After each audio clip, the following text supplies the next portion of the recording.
A few years ago, I made a video titled 10 Cancelled Pokemon Evolutions. It ended up becoming one of my most viewed videos ever, and it's a subject I really enjoyed talking about. So today I've decided to make a part 2 to that video and talk about 10 more Pokemon evolutions that were planned but got scrapped for one reason or another.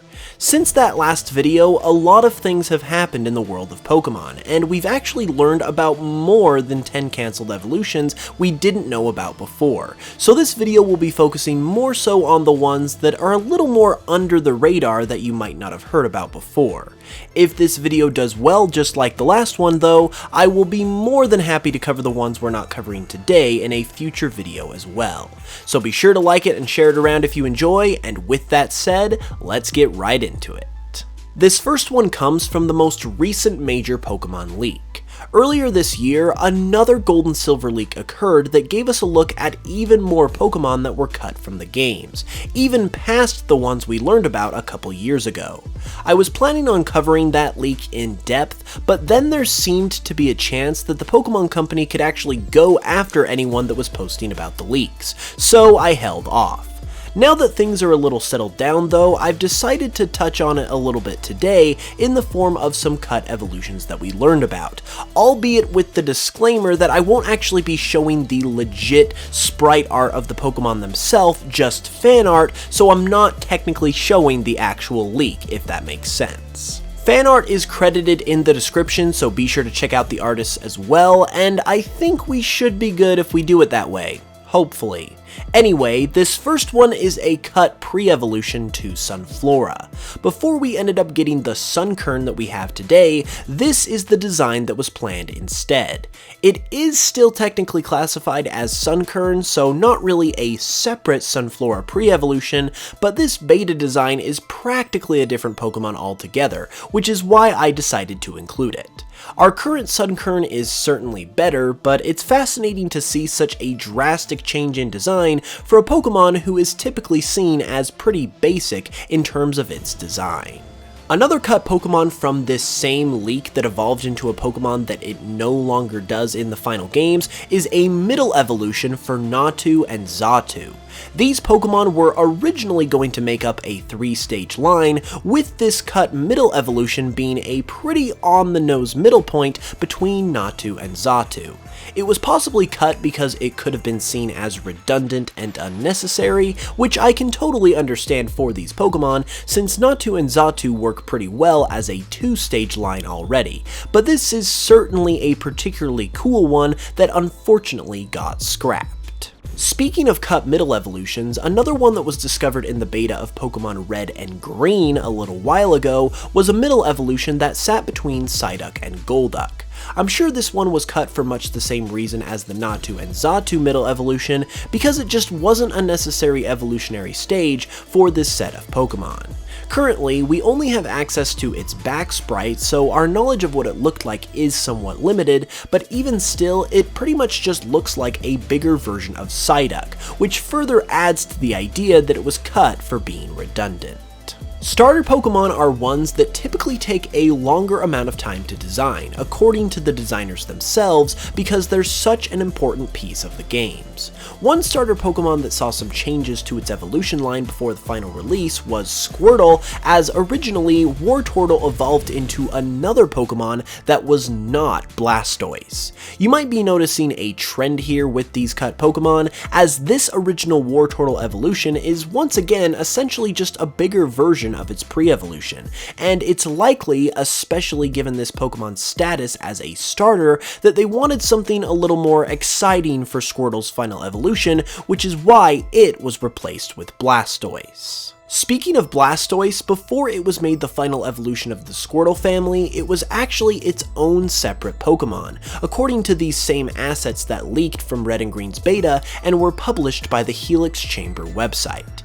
Not only that though, but there is also a Pokemon in this beta that appears to be Blastoise's original pre-evolution as well. Once again, the back sprite is all we have to work with, so it's somewhat hard to make out, but it is believed to be what Blastoise would have evolved from originally, before it was moved to be a part of the Squirtle line, which most likely would have been the reason why this pre-evolution was cut. It's really cool to think that Blastoise wasn't even a starter Pokemon originally, and it makes you wonder if that might be the case for other starters out there as well. There were also a series of Unova Pokemon that had cut evolutions as well. In a series of interviews with Nintendo Dream magazine that have since been translated by Pokemon historian Dr. Lava, Ken Tsugimori as well as other Game Freak developers revealed some secrets behind the development of Gen 5's Pokemon. The first of these that we're going to discuss today is a pre-evolution for Litwick. Originally, Litwick was going to be the middle evolution of its line, with Lampent being the final evolution, and a Pokemon that was based simply on a flame as the first stage. However, Tsugimori stated in the interview that a flame Pokemon evolving into a candle wasn't working the way they had hoped, so they switched things around and made Litwick the first stage of this line instead, with Chandelure being added as the final stage. Considering how many people love Chandelure as a Pokemon, this probably was a good way to go, but it's amazing to know that there was a lost fourth member to this family that we never got to see. Another lost Unova Pokemon that was detailed in the same series of interviews was a lost stage of the Lilligant family. However, unlike all the other Pokemon we've talked about today, we don't currently know which stage of this line was the one that was cut. Tsugimori only ever mentioned in this interview that this family was originally 3 stages instead of 2, so while something was cut, we don't really know for sure what exactly was cut. However, if this scenario was anything like the other ones we have discussed for this video, then it's possible this lost Pokemon was the middle evolution to this line, as middle Evos are naturally the easiest to scrap if you need to whittle down your decks and cut out unnecessary Pokemon. Maybe someday though, we'll be able to see this lost Pokemon for ourselves. The final Unova Pokemon we have to discuss today is an interesting one because it's essentially an implied evolution that was cut, as opposed to one that was outright stated to exist. Koroblast originally, most likely, had an evolution different than its final form Escavalier. This is because Escavalier gains its evolved form after stealing Shelmet's shell when traded for Shelmet, but this wasn't originally planned to be the case. According to Tsugimori, there was a separate snail Pokemon that was meant to counteract Koroblast originally, and the trade evolution concept had not yet been figured out. Therefore, Koroblast's evolution at this point would have had to have been different, especially when Tsugimori also mentioned in this same interview that Koroblast had an evolution that, quote, was meant to be wearing something resembling an armor. So while it sounds like it wouldn't have been too different from Escavalier, it does seem that Koroblast did have an evolution at this point that wasn't Escavalier originally. As always, it would be amazing to get to see this Pokemon for ourselves someday, but I can certainly still appreciate the really cool method of evolution that ended up giving us Escavalier as well. Next, we're going to round out the video with a couple more Pokemon from the infamous Gold and Silver leaks. This is one that technically happened and didn't at the same time, and that's a Poison-type Eeveelution. In the 1997 beta demo of Gold and Silver, there was a Poison-typed evolution of Eevee that was cut by the time the final game came out, except in this case, its type was the only thing that was cut, because the Poison-type Eeveelution was none other than Umbreon. Instead of being dark type, it was poison at the time, which is why you see some of Umbreon's dex entries mention that it has poisonous sweat. Considering we've all been dying for a new Eeveelution for years now, thinking about how close we were to a poison one is really exciting, although I am glad we still got Umbreon as a dark type as well. If we ever do get a Poison-type Eeveelution in the future though, it'll be interesting to see what its design ends up looking like. One of the strangest cut Pokemon from the Gold and Silver leaks was a scrapped pre-evolution of Girafarig that doesn't look like it should have anything to do with Girafarig at all.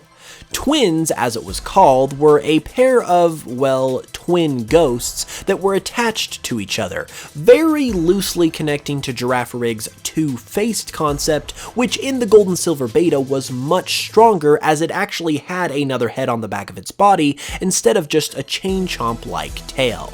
What's even funnier about this Pokemon is that despite being very ghostly, it was a dark normal type, as was Girafarig before it was changed to normal psychic in the final game. This one could have been cut because it just didn't really work as a Girafarig pre-evolution, especially once Girafarig's two-faced theme was toned down a little. Whatever reason it was cut for though, it's certainly very interesting if nothing else. Thank you all so much for watching this video. Once again, leave a like if you enjoyed, and subscribe if you haven't already for more Pokemon content all the time. You can also further support the channel and videos like this by checking out my Pokemon podcast on the UCast Studios YouTube channel. Card for that will be in the top right corner of the screen. Also, be sure to catch up on all the trailers for my Pokemon Cardinal project and tune in for the big Q&A this Saturday as we prepare for the big premiere next week. With that said, I will see you on Thursday with another video, and until then, as always, I will smell you guys later.